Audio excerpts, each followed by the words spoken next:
here's the revised FBI definition of rape. Penetration, no matter how slight, of the vagina or anus with any body part or object, or oral penetration by a sex organ of another person without the consent of the victim. So that is what I'm using for the FBI. For the FBI. Perfect. Perfect. So again, that's the statistic I want to work with. According to your statistic, there is 90-something thousand, right, per year in 2015.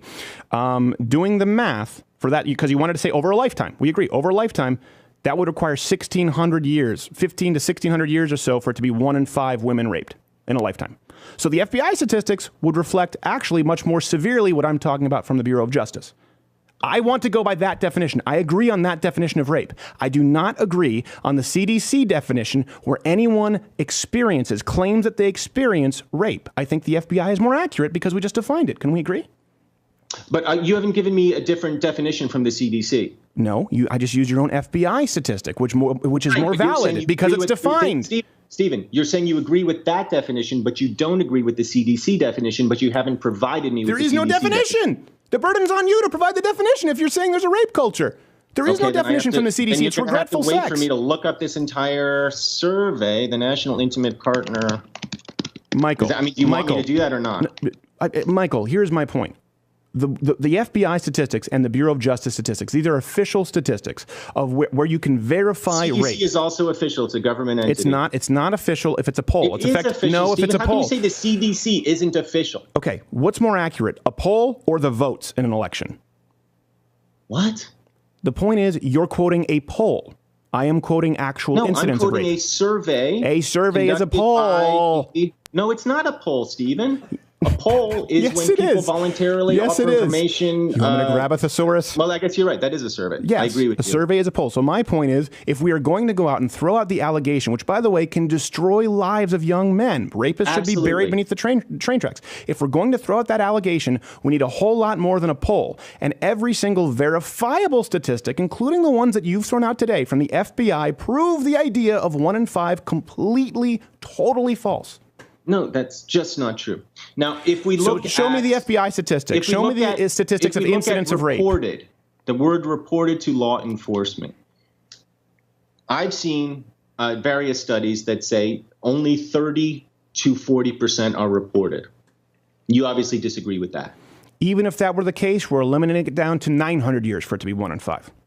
I mean, it just doesn't add up. It just doesn't add up. And here's the thing, everyone, you're going anecdotal. No, let me finish here. You're going anecdotal, and everyone watching this knows that not 1 in 5 women they know are raped. And you know how I know? My wife right now as we speak, right now as we tape this interview, is at a crisis pregnancy center where she volunteers. She knows these statistics through and through, and she has to report it when rape occurs. This is what she does. This is what the FBI does. And the statistics that you have given us today, when we have defined actual rape on which we agree, the FBI or Bureau of Justice, the CDC is a poll, nowhere can you prove that there is a 1 in 5 chance of rape, 1 in 5 incidents of rape. Thus, there is no systematic rape culture. Okay, so let's say you're correct. I'll grant you that you are absolutely 100% correct. What is the correct number of women who are raped over the course of a lifetime? Yeah, it's about 0.03 in 5, 6.1 per thousand. So 6.1 per thousand over the course of a lifetime. What are you basing that on?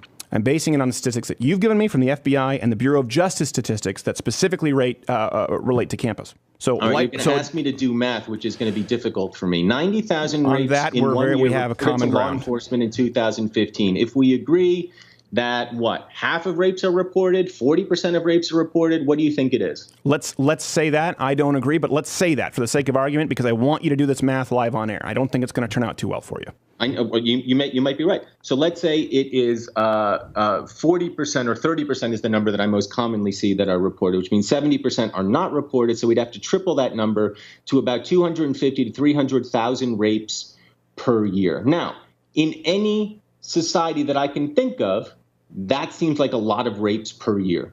Yes, but it's not 1 in 5. So it's 300,000 per year. Now, over the course of a lifetime from, let's say, age 12 to age, 70, which is but first off, you have, your cutoffs are ageist, as though no one wants to rape anybody over 70 years old. I think that's wildly insensitive. 15% of people are raped, ages 12 and 17, 54 between 18 and 34, 28% between 35 and 64, 3% age 65 plus. Michael, that's where I'm getting. Now you said we were getting off. These numbers aren't arbitrary. No, Michael, you said we were getting off in the weeds earlier.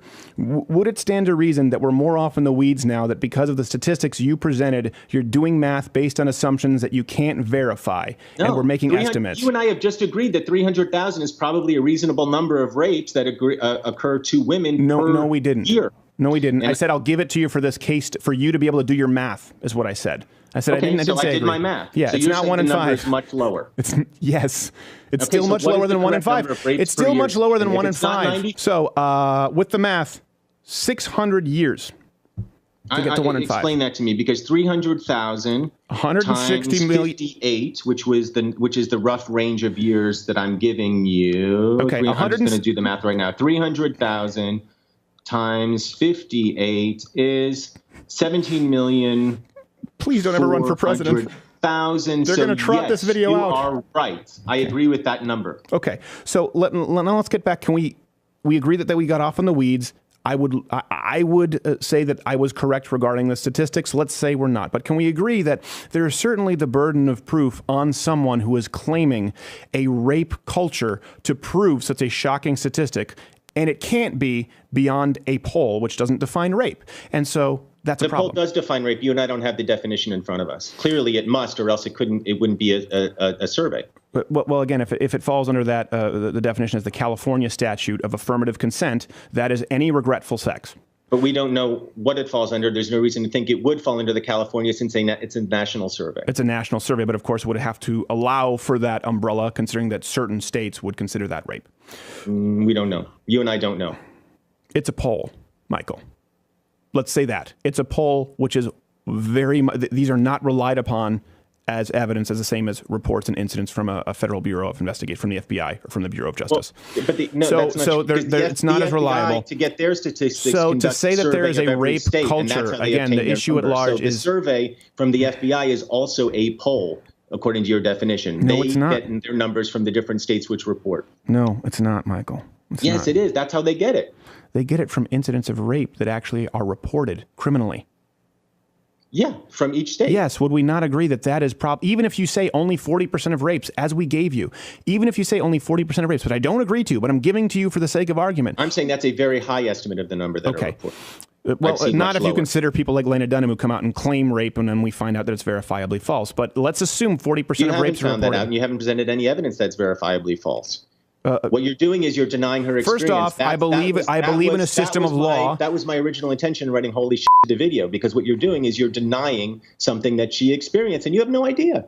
Well, the burden of proof is on her when she's making an allegation of crime. She did not. She made an allegation of a personal experience. She said she was raped. She didn't make an allegation of crime, as I said. Holy crap, Michael! If you say I was raped, is that not a crime? Of course it is. Then she accused someone of a crime. She also said she accused someone who she used the name Barry about National Treasury of Treasury of the College Republicans, where she was. We were easily able to find a time frame. That person was easily able to be found, and we were easily able to trace it back and see if that incident had occurred. And she afterward walked it back. But it is a crime to say I was raped is to accuse someone of a crime, Michael. It happened. She said the person who people found wasn't the person that she said. I'll quote her to you if you Michael, want to you said she didn't accuse anyone of a crime, saying I was raped. Did someone commit a crime? She did not specifically name the person. Michael. She used a pseudonym. Okay. She used a pseudonym. Is that an accusation of a crime being committed, Michael? For someone who wants to use a poll as data, is someone saying I'm raped? It's a very simple question. If I say I'm raped, was a crime committed? Am I making a claim of a crime? Yes, you are. Okay, but there's a difference between making because a claim that's important. Because there's a difference between making a claim of a crime and accusing somebody of a crime. Okay, let's go with that. Let's say it's a claim of a crime, because that would still be filed under that poll. I am saying, and this is important, because I think you might have a blind spot here, just as far as being a little bit out of touch with what people see as rape.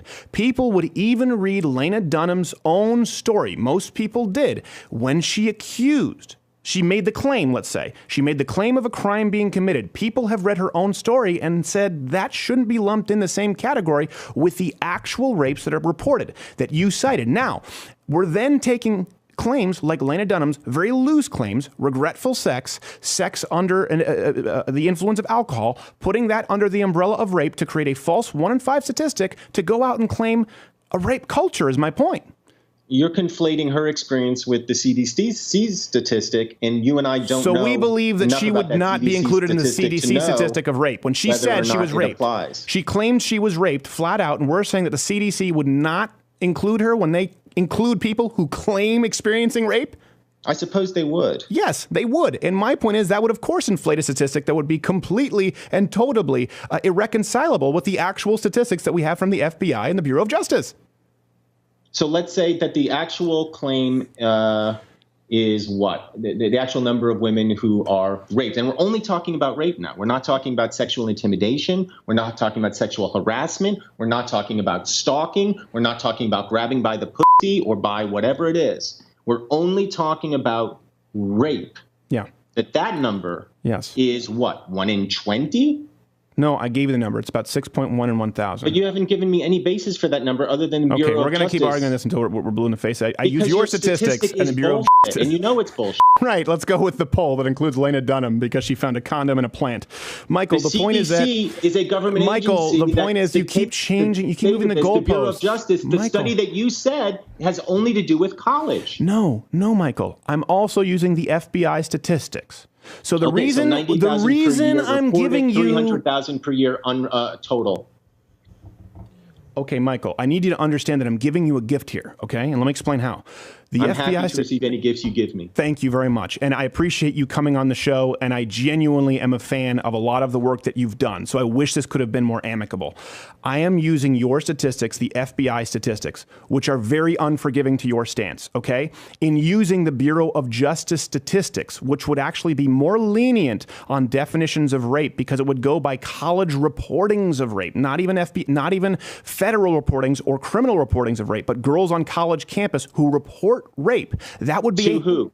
It could be to a governing student body, not just a branch of the United States government or state government. Again, that statistic would be more generous to your argument than the FBI statistic, and it still is nowhere close to 1 in 5. We have no statistical evidence whatsoever outside of one poll from the CDC, which isn't defined, which includes definitions of rape, which most Americans agree aren't rape, to prove that we have a rape culture. And so my point is, when I go out and I make a video citing these exact statistics about rape culture, and you respond, holy shit, it's appalling, the burden on you is to prove it. I don't believe you've done that effectively today. Hey, if you like this video, subscribe by clicking the button that says subscribe. If you're not aware of it now, there's no way you're learning the internet at this point. I'm not going to help you. But this was clipped from my daily show, available exclusively to louderwithcrowder.com/mugclub members. If you're student, military, or veteran, enter in that promo code. It's less than $6 a month, and you get daily content. No more clips, plus this hand-etched mug. Oh, when I feel it, I got a chill like on the inside.